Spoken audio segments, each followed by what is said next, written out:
Hi everyone.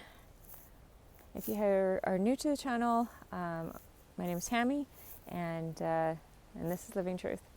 So I wanted to talk to you guys and kind of give you guys an update on what's going on with me and what's going on with my life, I guess.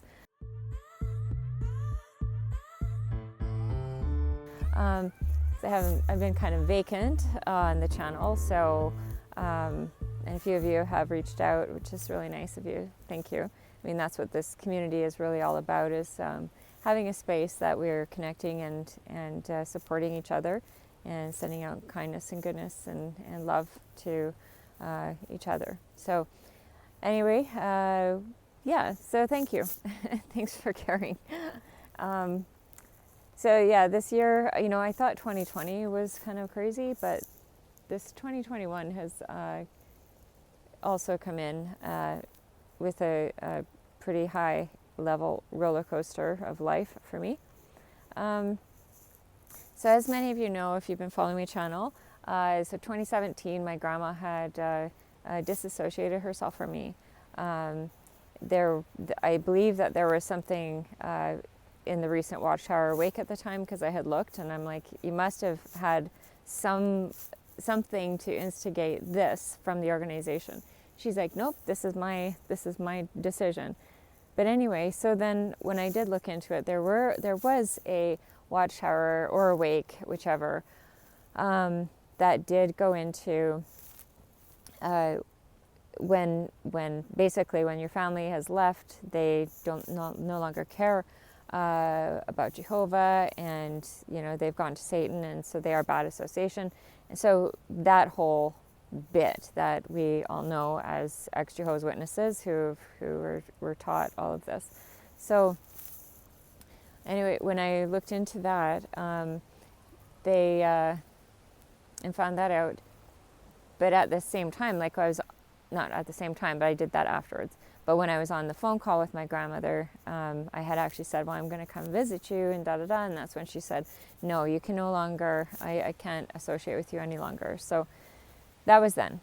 So 4 years later, just under 4 years later, like we haven't seen each other for that long, right? I reached out to her saying I am coming up to the interior to a town that we lived in together, where she's at still, and but I was so nervous. I was so nervous about phoning her, and when I was thinking about that, I was like, why? Like this year. So I phoned her in May to figure out, to let her know I was coming in June, and if she wanted to. I would, stop in and visit her if she would like me to, right? I didn't want to impose, assuming she would want to see me, and I was already bracing myself for heartache if she, said no, right? So my thought around that too is how strange it is that a family member for so long in your life, and that rejection that you go through, it's almost like PTSD, I would guess, that when you, or a form of, or a slice of it, PTSD, because if you've been rejected, like you've been shunned, you've disassociated, disfellowshipped, excommunicated, you name it. It's all the same thing. If you've been rejected like that from anyone, but it's most especially with your family. So with my grandma, when she had rejected me, and this wasn't the first time, because I was disfellowshipped when I was young, when I was 17, going on 18.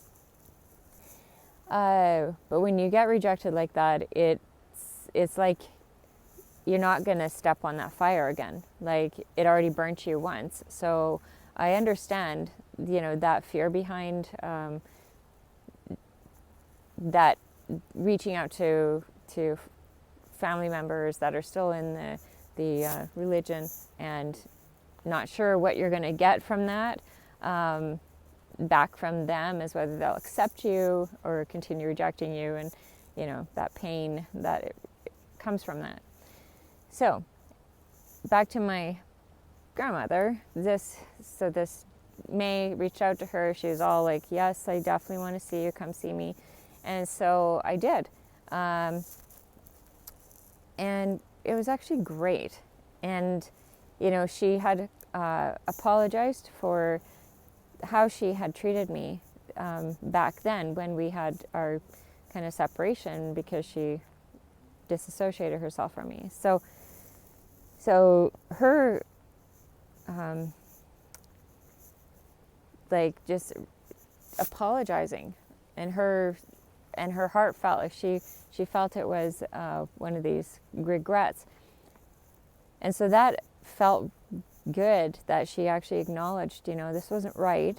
I mean, but part of me still does not blame her, because I know how the organization can really get their fingers right into a person's heart and help. And so with my grandma, like, she loves so much, and but she loves the truth, the organized Jehovah's Witnesses religion so much too. So it's quite a conflict to go against anything that religion is pushing out on their jw.org. But so anyways, that was June. Felt really good about it. We had a great chat and everything, and I went home, and I felt like I was on seventh heaven. It was great. But I had this feeling this year that this was going to be her last year. I don't know where that came from. I hadn't seen her for a while. Maybe it was the age, like she's in her 90s now. And I'm not sure, but I just had this feeling. And maybe that was what prompted me to reach out to her when I saw her in June, the first part of June. Anyhow, so yesterday, she died. And so I got a text from my mom letting me know that grandma had passed. And it was, I was obviously, I like I said, I was kind of expecting this to happen this year. So I'm going to turn around so you get to see the beautiful water. So I was expecting this year anyway. But when it happens, it's a whole other thing, right? So when it actually happens that she died, and I'm never going to see her again, and it's funny and surprising what death brings up in a person. The emotions and the memories and the regrets, if you have them, things you wish you could have said, wish you could have did, woulda, coulda, shoulda, all these things. Excuse me. So of course that was yesterday for me, was kind of going through everything, and so much of that is I come back to, I do blame the Jehovah's Witness religion and how they handle families and the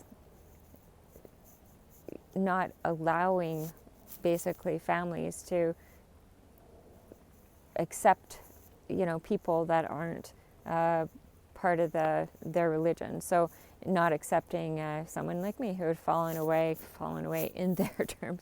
I don't believe anymore. So I do blame the religion for that part, and I know anyone who's gone through disfellowshipping and such, they know what I'm talking about, like why it's such a conflict for people and families, because family, they still love you. Like my parents, my grandparents, like they always loved me. I knew they did, but there was this conflict with the whole religion side of things, telling them that we're bad association, you're part of Satan's world, and this whole rhetoric that just continues on.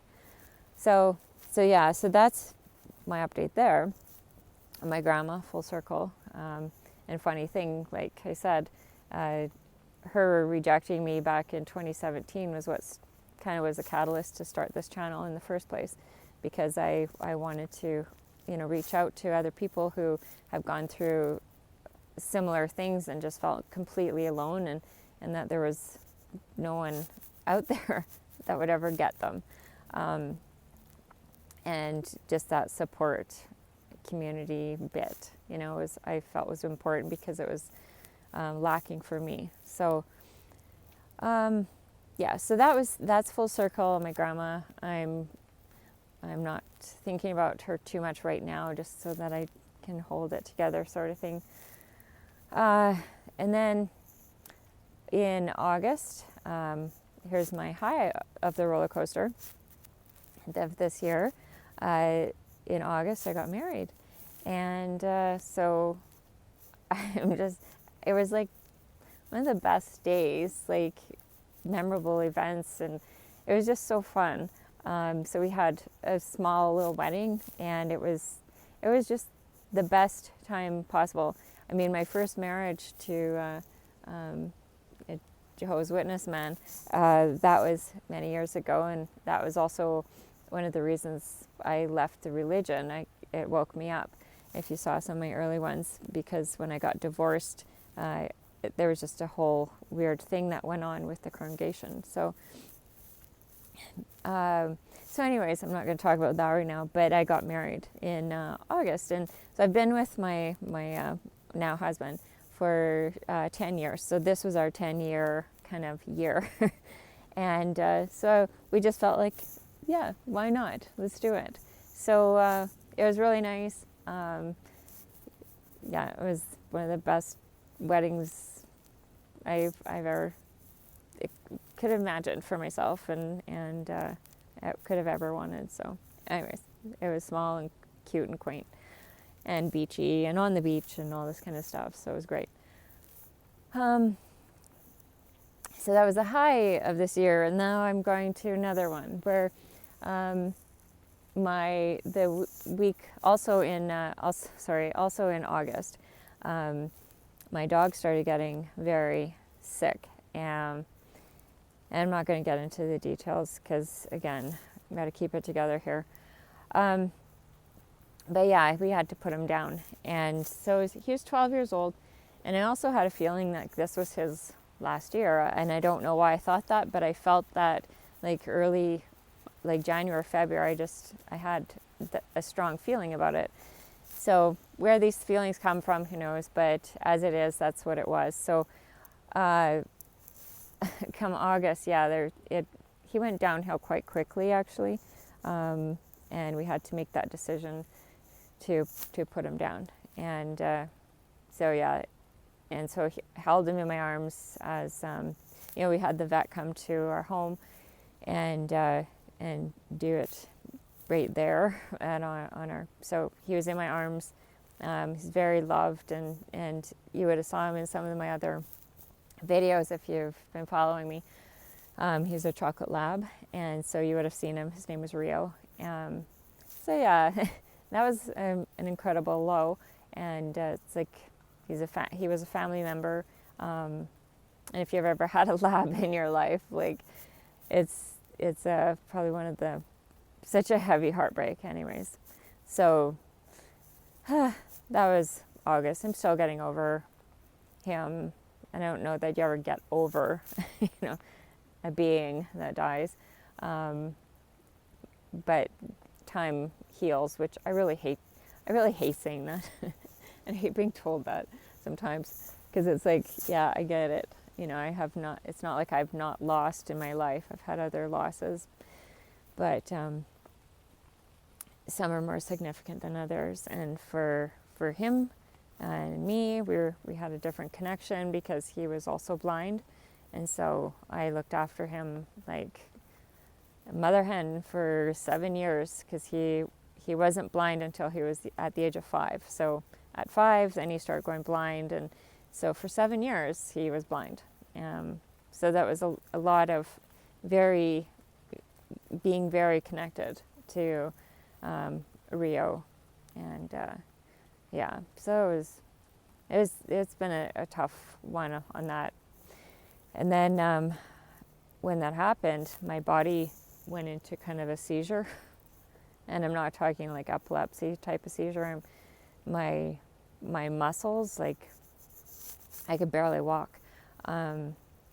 So some of the doctors and physicians and healthcare people that I went to have gone to since then have said it was probably a lot of that grief that's been just kind of attacked your system or built up in your system or however they said it, in which it could be that. But anyway, so that was very, very strange for the body. And then they also found a tumor, and so I had to have that removed. And so it's kind of been a strange year, and I've always been a very healthy person. And just, I should say I just throw out the word tumor, and then I'm like, I got to remember to tell them that it's benign. So I'm okay. I have to go for further testing in a few months, but everything is looking okay, so that's fine.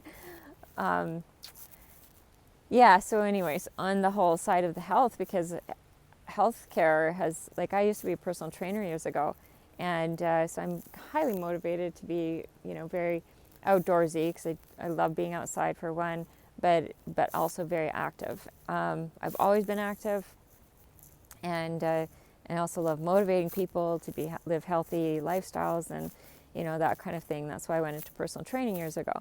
I'm no longer doing that, but so of course when you do that, I'm highly motivated, because I'm motivated to help other people and all that. So I worked out a lot. I've always been very health conscious, with food and the nutrients and vitamins and all of these things that give us go juice and to be healthy and active. So when I got these type of health concerns happening this year, it kind of set me back too, where I'm just like, okay, this is an unusual happening for me, because I've never really had any health problems. So to now have chronic pain, that's been something new for me that I've been dealing with this last year too. So it's kind of bizarre. It's kind of been a bizarre year. And so I always say when these things actually happen, the only way is up. So maybe that's the case. I'm hoping that is the case. And I think it will be. But zooming around. So anyway, I just wanted to pop in here and give you guys an update of where I'm at.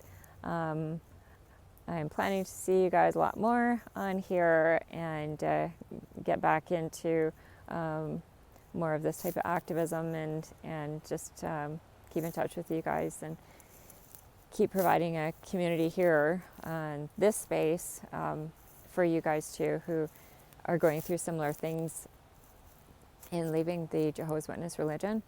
And yeah, my next video, I'm going to probably talk to you guys about the funeral. My grandma, that she died yesterday, and the funeral's coming up in a week, I think it is. And they send out Zoom links.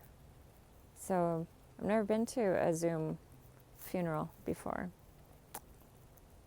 So I don't really know what to expect with that, actually. It'll be kind of bizarre, because I grew up with, when my brother died when I was young, I remember the funeral was open casket back then. And I've been to a lot of open casket type of funerals. And then to have the Jehovah's Witness funeral, and then go to a different, I also went to, what is that, Catholic, Ukrainian Catholic, I can't remember what kind of, anyways, it was Ukrainian and it was Catholic. And that was a very different funeral. And then just the regular Jehovah's Witness funerals, which if you're a Jehovah's Witness, you know how great those are. And then, yeah, so Zoom funeral. Sounds, I don't even know what to think or say about it, but I will probably chat about it in my next video. Okay, guys, I hope you're taking care of yourselves, each other, and keeping positive. And yeah, but I'd love to hear from you guys. I read everything. I read every comment you guys make, and I appreciate you being here. So take care, and we'll see you next time.